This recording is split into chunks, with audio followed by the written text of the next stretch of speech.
കുരിശിന്റെ വഴിയിലെ 10-ാം സ്ഥലം നമ്മെ ഓർമ്മിപ്പിക്കുന്നത് ശൂന്യവൽക്കരണത്തെക്കുറിച്ചാണ്. തൻ്റെ ശരീരത്തോടൊട്ടിച്ചേർന്നിരുന്ന വസ്ത്രങ്ങൾ പടയാളികൾ ബലമായി ഉരിഞ്ഞെടുത്തപ്പോൾ ഈശോ അനുഭവിച്ച വേദന വർണ്ണനാതീതമാണ്. തിരുമുറിവുകൾ വീണ്ടും തുറക്കപ്പെട്ടു. ആ മുറിവുകളിൽ നിന്നും രക്തം വാർന്നൊഴുകി. ലോകത്തിൻ്റെ പാപങ്ങൾക്കായി തന്നെ പൂർണ്ണമായി ശൂന്യനാക്കിയ ദൈവപുത്രന്റെ വിനയത്തിൻ്റെയും സഹനത്തിൻ്റെയും അത്യുന്നത നിമിഷമാണിത്. സഹനത്തിൻ്റെയും ഉടയവനായ ദൈവം നഗ്നനാക്കപ്പെട്ടത് നമ്മുടെ പാപങ്ങൾ നിമിത്തമാണ്. ലോകം നൽകുന്ന പരിഹാസങ്ങളെയും അപമാനങ്ങളെയും ക്രിസ്തീയമായ ക്ഷമയോടെ നേരിടാൻ ഈ സ്ഥലം നമ്മെ പഠിപ്പിക്കുന്നു.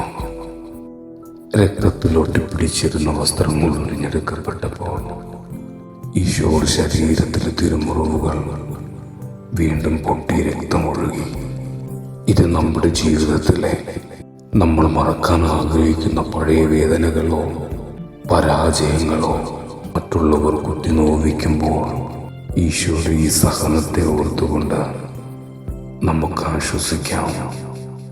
പുറമെയുള്ള വസ്ത്രങ്ങളേക്കാൾ നമ്മുടെ ആത്മാവിനെ പൊതിയുന്ന കാപട്യത്തിൻ്റെ വസ്ത്രങ്ങൾ മാറ്റാൻ ഈശോ നമ്മോട് ആവശ്യപ്പെടുന്നു.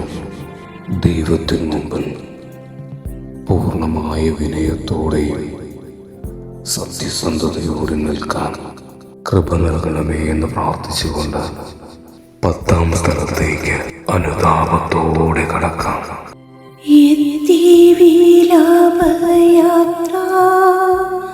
കാൽവരി കുന്നിൻ മുകൾ പരപ്പിൽ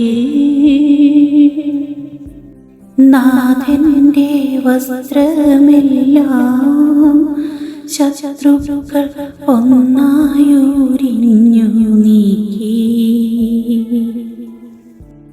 വൈരികൾ തിങ്ങി വരുന്നെന്റെ ചുറ്റിലും ഘോരമാർജനങ്ങൾ ഭാഗിച്ചെടുത്തെന്റെ വസ്ത്രങ്ങളെല്ലാം പാപികൾ വൈരികൾ. നാഥ വിശുദ്ധീതൻ തൂവെള്ള വസ്ത്രങ്ങൾ കനിവാർന്നു ചാർത്തേണമെന്നേ. 10-ാം സ്ഥലം ദിവ്യരക്ഷകന്റെ വസ്ത്രങ്ങൾ ഉരിഞ്ഞെടുക്കുന്നു. ഈശോമിശിഹായെ ഞങ്ങളെ കുമ്പിട്ട് ആരാധിക്കുന്നു. എന്തുകൊണ്ടെന്നാൽ വിശുദ്ധ പുരുഷനാൽ അങ്ങ് ലോകത്തെ വീണ്ടും രക്ഷിച്ചു. ഗാഗുൽത്താലെത്തിയപ്പോൾ അവർ അവിടത്തേക്ക് മീറ കലർത്തി വീഞ്ഞു കൊടുത്തു. എന്നാൽ അവിടുന്ന് അത് സ്വീകരിച്ചില്ല. അവിടുത്തെ വസ്ത്രങ്ങൾ 4 ഭാഗിച്ച് ഓരോരുത്തർ ഓരോ ഭാഗം എടുക്കുകയും ചെയ്തു. മേലങ്കി തൈകൾ കൂടാതെ നെയ്യപ്പെട്ടതായിരുന്നു. അത് ആർക്ക് ലഭിക്കണമെന്ന് ചിറ്റിയിട്ട് തീരുമാനിക്കാമെന്ന് അവർ പരസ്പരം പറഞ്ഞു. എന്റെ വസ്ത്രങ്ങൾ അവർ ഭാഗിച്ചെടുത്തു. എന്റെ മേലങ്കിക്ക് വേണ്ടി അവർ ചിറ്റിയിട്ടു എന്നുള്ള തിരുവെഴുത്ത് അങ്ങനെ അനർത്ഥമായി. രക്തത്തിൽ ഒട്ടിപ്പിടിച്ചിരുന്ന വസ്ത്രം തിരഞ്ഞെടുക്കപ്പെട്ടപ്പോൾ ദുസ്സഹമായ വേദന അനുഭവിച്ച മിശിഹായെ പാപം നിറഞ്ഞ പഴയ മനുഷ്യനെ ഒഴിഞ്ഞു മാറ്റി അങ്ങേ ധരിക്കുവാനോ മറ്റൊരു ക്രിസ്തുവായി ജീവിക്കുവാനോ ഞങ്ങളെ അനുഗ്രഹിക്കണമേ.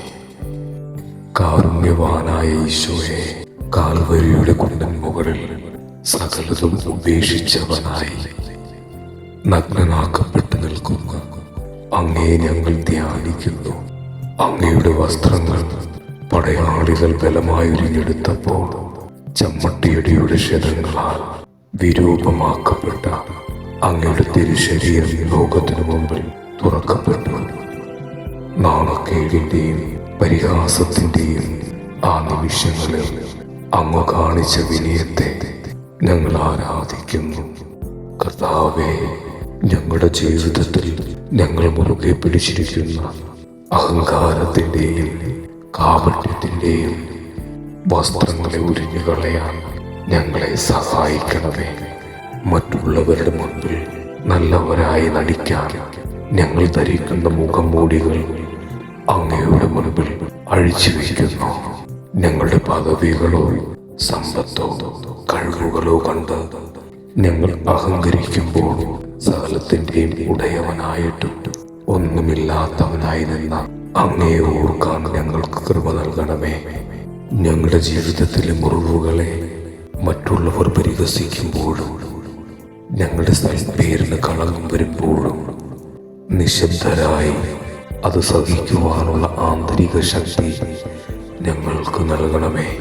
ലോകം നൽകുന്ന വസ്ത്രങ്ങളേക്കാൾ അങ്ങയുടെ കൃപയാകുന്ന വസ്ത്രം ധരിച്ച് വിശുദ്ധിയിൽ ജീവിക്കുവാൻ ഞങ്ങളെ അനുഗ്രഹിക്കണമേ. കർത്താവെ അനുഗ്രഹിക്കണമേ. പരിശുദ്ധ ദൈവമാതാവേ, ക്രൂശിതനായ കർത്താവിന്റെ തിരുമുറിവുകൾ ഞങ്ങളുടെ ഹൃദയത്തിൽ പതിപ്പിച്ചുറപ്പിക്കണമേ.